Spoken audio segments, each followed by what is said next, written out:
Bonjour et bienvenue à l'émission Mon profil santé. Mon nom est Lina Audi et j'anime cette émission qui traite de santé, de bien-être et particulièrement de médecines alternatives. Chaque semaine, nous recevons des invités passionnés de la santé qui nous parlent de leur métier. Nous avons des chroniques qui parlent de différents sujets de la santé ainsi que des volets exercices. Cette semaine, notre invitée est Mme Sophia Lessard, sexologue. Restez donc avec nous pour cette entrevue.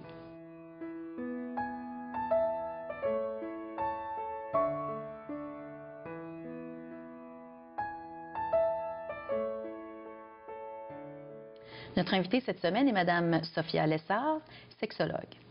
Bonjour Mme Lessard et bienvenue à notre émission Mon profil santé. J'aimerais savoir un peu votre cheminement ou qu'est-ce qui vous a amené à aller vers la sexologie? La sexologie, probablement mon désir de communiquer malgré les tabous, d'aborder un sujet qu'on n'ose pas souvent parler, puis aussi mon désir de comprendre, de connaître, puis de toucher au sacré de la sexualité. Et quand je suis sortie de l'université, je me voyais pas entrer dans une relation de consultation avec des adultes. Alors, j'ai décidé d'aller expérimenter, connaître l'éveil sexuel des enfants. Maintenant, je travaille aussi avec les adultes, mais mon début de ma carrière a été vraiment avec les enfants. Alors, selon vous, à quel âge doit-on commencer à parler de sexualité avec son enfant? La communication, ça se fait dès les débuts. Je vous dirais, on change la couche d'un bébé. Hein? Là, on parle d'un jeune bébé, d'un poupon. L'enfant veut se toucher les parties génitales. Qu'est-ce qu'on dit à l'enfant? Si on dit « touche pas à ça, c'est sale, c'est caca », ben déjà, on est en train de lui enseigner. Ouais. Donc, à quel âge? Ben très tôt, parce qu'on communique avant même d'être conscient qu'on communique. Puis, de toute façon, 93% de notre communication passe par toute notre énergie, par notre non-verbal, par le fait que je rougis, si je vois un comportement. Donc, on communique dès les débuts. À quel âge qu'on communique avec l'enfant au niveau de la sexualité? À ses débuts.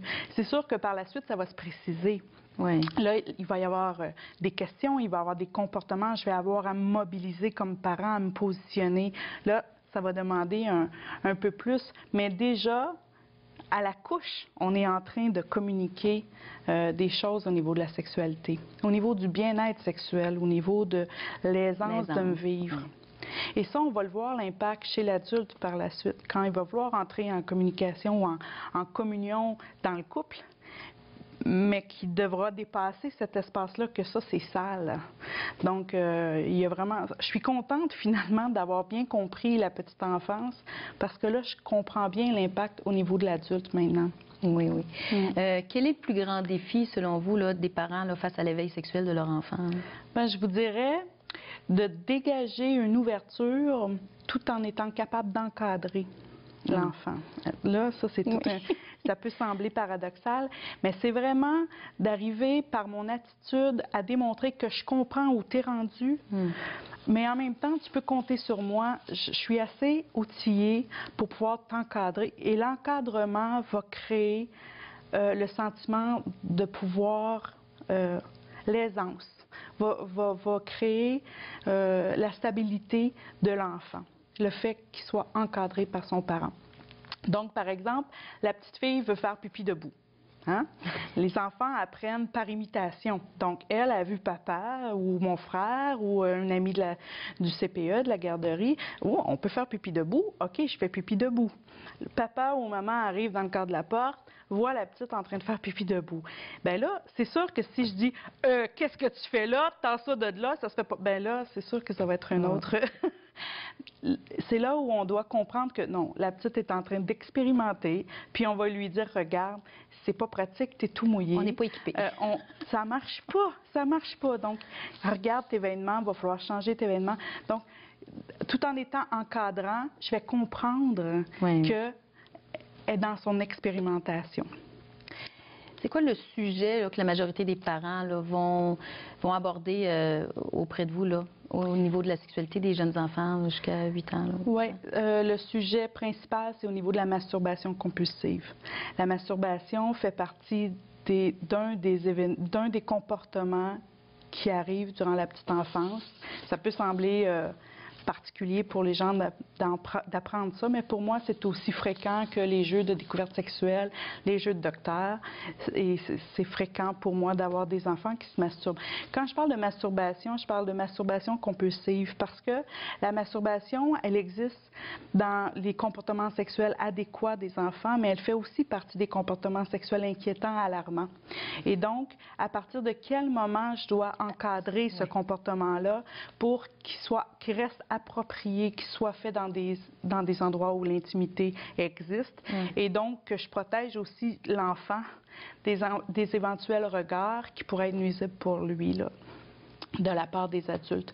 Donc ça, c'est, je le vois, les parents deviennent souvent plus conscients de l'importance d'intervenir quand la masturbation passe du domaine, je vous dirais, de la petite enfance au niveau des CPE, au niveau des garderies, des milieux de garde, et que ça devient, ça l'émerge dans le côté plus scolaire, où là, l'enfant a des comportements, est habitué de se caresser, et même, c'est dans un processus d'apprentissage qui va avoir besoin de se caresser, va se mettre à se frotter sur sa chaise.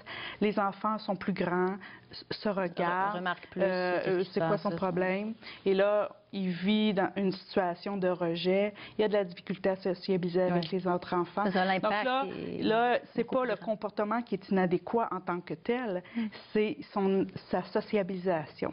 Qui en est affecté. Oui. Là. Et là, l'enfant, ça devient une difficulté parce que c'est rendu omniprésent dans sa tête. Mais on s'entend bien que la masturbation, je ne veux pas qu'on comprenne que c'est inadéquat, mais c'est très adéquat. Ça fait partie, un peu comme l'enfant qui se caresse les oreilles, poupon, on dit « es-tu beau ?» À un moment donné, il se met les orteils dans la bouche, « oh, c'est cute, on prend des photos ». Bien, à un moment donné, souvent à l'apprentissage de la propreté, il y a de moins en moins de couches, l'enfant se découvre. Ça fait 2 ans qu'il est caché par une grosse couche. Tout d'un coup, il se rend compte que ça fait bizarre quand je me touche. Et là, il va avoir des comportements exploratoires et ça fait partie des découvertes de l'enfant. Vous avez écrit 2 livres sur la sexualité des enfants 0-8 ans, Pour l'amour des enfants, la découverte de la sexualité et ses mystères, qui a été traduit en anglais aussi, et J'explore. Est-ce que vous pouvez m'en parler un peu? Oui. Pour l'amour des enfants, quand je l'ai écrit, c'est le premier livre, je voulais vraiment qu'on prenne le temps de comprendre qu'est-ce qui se passe au niveau des enfants, de l'éveil sexuel des enfants de 0-8 ans. Donc, autant le travestisme infantile, le voyeurisme infantile et toutes les questions que les enfants peuvent nous poser. Pourquoi mon pénis est droit? Pourquoi tu mets des couches, maman? Pourquoi tu cries, maman, pendant la nuit? Bon, toutes ces questions-là que le parent, il doit répondre. Ça, c'est vraiment le premier côté. Tandis que J'explore, c'est vraiment plus un outil de travail avec l'enfant où j'ai des ateliers de proposer, j'ai des comptines, ça vient avec un CD, et on fait le tour de l'intimité, les secrets, les touchés, les différents types d'amour, qui je suis, ma famille, mon arbre généalogique. On sort de l'arbre généalogique traditionnel et on va voir d'autres types de familles. C'est vraiment plus dans l'application concrète avec mon enfant, qu'est-ce que je peux faire, comme professionnel de la petite enfance, comme travailleur social, mais aussi comme parent qui a le goût de faire un petit bout de chemin avec son enfant. Comme ça, c'est surtout là, au niveau des parents, là, étant donné que c'est la sexualité de 0-8 ans. Là. Mais il y a les parents, il y a les grands-parents, mais il y a aussi tout le corps professionnel qui entoure les enfants. Je pense aux travailleurs sociaux, aux psychologues, aux sexologues qui ont besoin d'une spécialisation plus au niveau de l'éveil sexuel des enfants. Les derniers 9 chapitres abordent vraiment le thème de la prévention de l'abus sexuel, comme il doit être abordé en petite enfance, c'est-à-dire sans utiliser la peur, hein, parce que la peur paralyse, la peur ne donne pas accès à ses ressources. Donc, on va aborder les secrets, on va aborder l'intimité, les différents types d'amour, parce qu'il y a toujours le spectre, c'est parce que je t'aime plus que les autres. Donc, on va apprendre rapidement à l'enfant qu'il y a différents types d'amour. Et voilà, donc j'explore, c'est vraiment au niveau de la habileté à travailler avec l'enfant, au niveau de la petite enfance. Merci beaucoup, Mme Lessard. Restez avec nous. Dans la deuxième partie, nous aborderons la sexualité chez l'adulte. Et maintenant, passons au volet exercice avec la technique Henri Nadeau.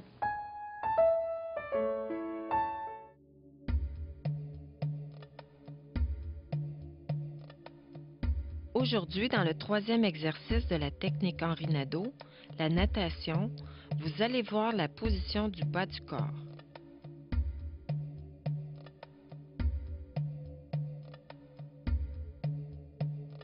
Dans l'exercice de la natation, le mouvement des hanches est toujours synchronisé avec celui des épaules.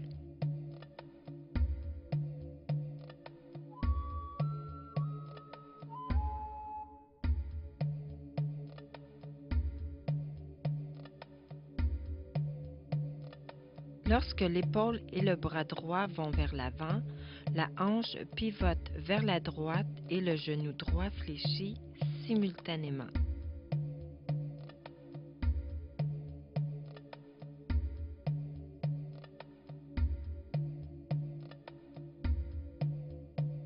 Lorsque l'épaule gauche tend vers l'avant, le bassin pivote vers la gauche et le genou gauche fléchit au même moment.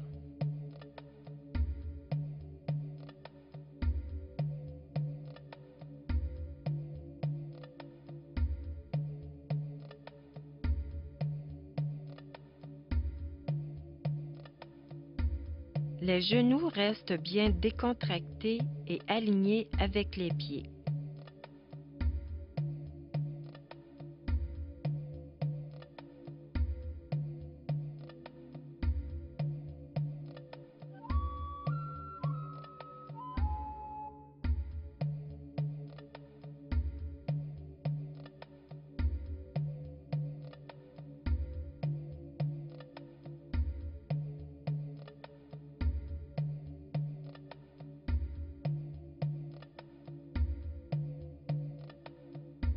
L'exercice de la natation agit sur la circulation sanguine dans les jambes, les genoux, les pieds et sollicite les chevilles.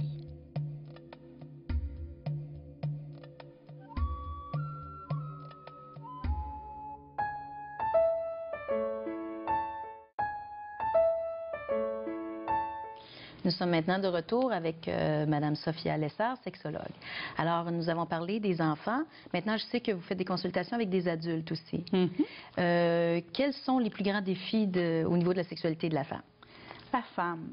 La femme a été éduquée à faire plaisir, à prendre soin de tout le monde alentour d'elle. Et dans le fond, son plus grand défi, c'est d'arriver à émerger de cet apprentissage-là et à prendre soin autant d'elle qu'à prendre soin des autres. Et ça, on le voit dans sa dynamique de vie, dans sa dynamique amoureuse. Donc, ça veut dire, je suis à l'écoute de toi, mais sais-tu quoi, je vais rester connectée à moi. Je peux comprendre ton cheminement, mais sais-tu quoi, j'ai le mien aussi. Donc, c'est vraiment de se réapproprier son cheminement, rester sur sa route à elle. C'est son premier défi. Le deuxième défi de la femme, bien évidemment, là, on généralise, parce que ça peut être un défi aussi pour l'homme. Mais son deuxième défi, ce serait de se connaître, de connaître son corps, de connaître toute cette énergie sexuelle-là qu'elle a. La femme, je dis tout le temps, la femme, c'est l'outil par excellence de la sexualité. C'est elle qui est la plus gâtée au niveau des zones érogènes. Bon, les hommes et tout, là. Mais la femme, c'est une grande zone érogène. Par contre, elle doit apprendre à se découvrir. Elle doit apprendre, et pour ça, ça prend du temps. Et souvent, la femme va demander à l'homme de lui enseigner. Alors que l'homme, il n'est pas là pour enseigner à la femme. Ils vont apprendre des choses ensemble. Oui. Ils vont développer leur façon de se vivre à deux, de se vivre dans la sexualité. Mais c'est à la femme de s'approprier son corps. C'est quoi les espaces qui me font du bien? C'est quoi les parties? Bon, ma vulve, qu'est-ce qui est intéressant pour moi? Qu'est-ce qui est moins le fun? Tout le corps est une zone intéressante à découvrir, mais pour ça, il faut prendre le temps de le faire. Il faut se donner l'autorisation au plaisir. Oui. Ça, l'autorisation au plaisir, on ne l'a pas. En Amérique du Nord, la femme n'a pas autorisé, la mère n'autorise pas nécessairement sa fille au plaisir, à la plénitude sexuelle. Donc, c'est un parcours et elle doit s'approprier cette énergie-là et vraiment prendre le miroir, se regarder et rentrer en communion avec cet espace sacré-là qui l'habite. C'est un défi pour la femme. C'est ça, d'où l'importance là, de l'enseignement dès la petite enfance là, pour Oui, les jeunes filles. Et de poursuivre son apprentissage comme femme. On n'est pas... La sexualité féminine, c'est sur un continuum. Là. Alors, ce que j'aimais à 30 ans, c'est pas nécessairement ce que j'aime à 40. Et mon corps se transforme et je dois rester attentive et connectée à cette partie de moi-là, puis l'amener dans le sacré, dans la communion de la rencontre. Et puis, au niveau de la sexualité masculine, disons, les hommes, eux, c'est quoi leurs défis qu'ils ont principalement, que vous rencontrez? Je dirais les hommes, eux, ils ont été éduqués à être, je dirais, en contrôle de leurs émotions et à être efficaces. Donc, c'est drôle parce qu'on apprend des choses à nos enfants, puis finalement, au bout de la run, ils vont avoir à en émerger. C'est pas que c'est pas efficace, c'est pas utile ce qu'on leur apprend, mais dans certaines parties, il faut pas que ça soit un carcan limitant. Donc l'homme qui est habitué de contrôler, d'être en gestion de ses émotions, quand il arrive dans cet espace-là de communion avec sa conjointe ou son conjoint, ben il faut qu'il arrive à toucher à ses émotions, à les reconnaître, à leur toucher et à ne pas se sentir affaibli parce qu'il se sent habité par l'émotion. De la peine, de la tristesse ou de la grande joie, parce que ça peut être aussi difficile de se laisser aller dans une très, très grande joie parce que je devrais rester en contrôle de moi. Donc, c'est un aspect que l'homme va avoir à travailler. Et aussi, l'homme va avoir à apprendre à prendre du temps pour lui au lieu de compulser dans le travail. Donc, travailler, c'est valorisant. Je m'identifie à mon travail, je deviens mon travail et j'ai à apprendre à devenir autre chose que mon travail, à m'incarner dans le plaisir, à me donner le droit de juste avoir du plaisir sans nécessairement rentrer de l'argent à la maison, hein? Parce que c'est le rôle de l'homme, traditionnellement, ramener de l'argent à la maison.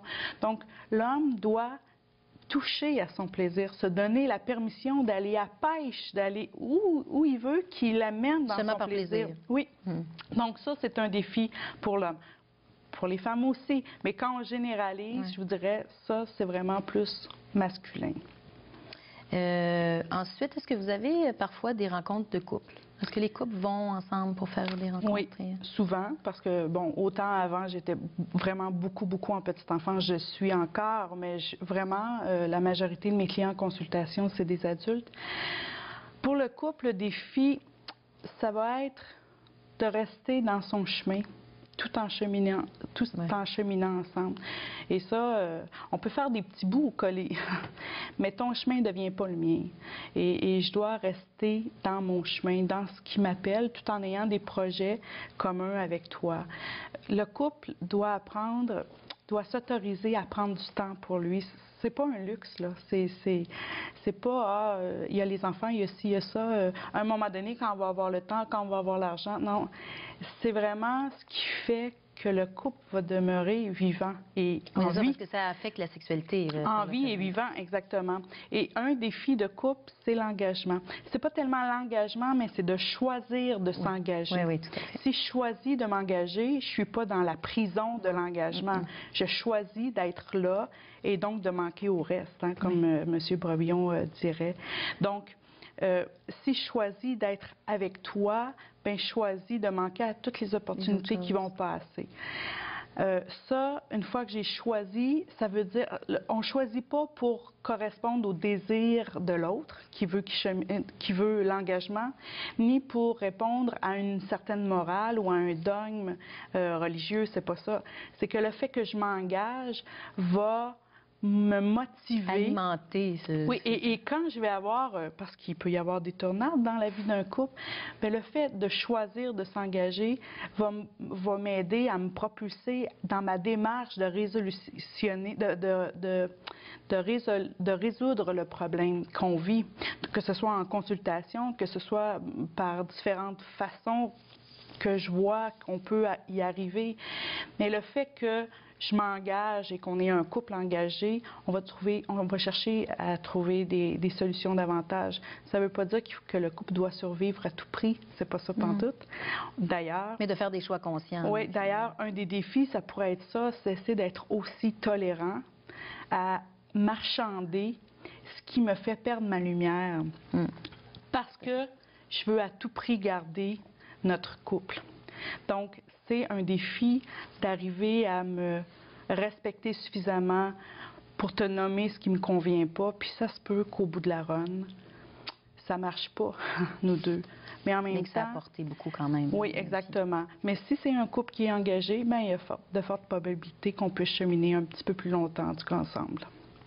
Je vous remercie infiniment, Mme Lessard. Si on veut vous rejoindre, c'est quoi le numéro? Bien, il y a toujours le site sophialessard.com. Il y a le courriel info@sophialessard.com ou le téléphone 514-495-0840. Je vous remercie infiniment. C'est mon plaisir. Alors, nous passons au volet exercice avec la technique Henri Nadeau. Aujourd'hui, je vais vous expliquer le mouvement du bas du corps du troisième exercice, la natation de la technique Henri Nadeau. Quand nous faisons le mouvement du bras en avant, l'épaule vient en avant, la hanche vient vers l'avant avec l'épaule et le genou est fléchi, l'autre est droit. Maintenant, refais ta torsion. Je fais juste avec les... Là, maintenant, son épaule droite est vers l'arrière, l'épaule gauche est en avant, la hanche est en avant et le genou est fléchi parce qu'il suit la hanche. Donc, on fait juste épaule gauche en avant, la hanche exactement. Le troisième exercice, il n'y a pas un transfert de jambes comme tel. Il suit la courbe avec la hanche et les épaules. Exactement. Puis moi, quand on tient la tête, elle reste droite devant. Exact. Donc, toujours épaule qui vient en avant, la jambe est fléchie. On change de côté, l'épaule gauche est en avant, le genou gauche est fléchi. Et puis, on garde toujours un point fixe devant. Donc, les jambes du troisième exercice suivent le mouvement de la hanche et de l'épaule. Exactement.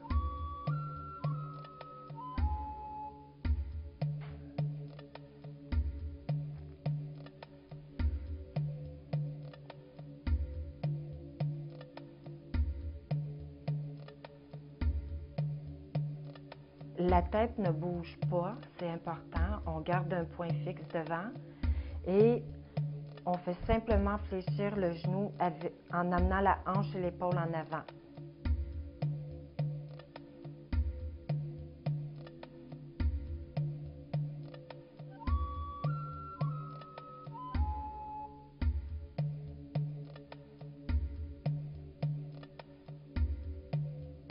Nous venons de voir le mouvement des jambes du troisième exercice, la natation de la technique Henri Nadeau.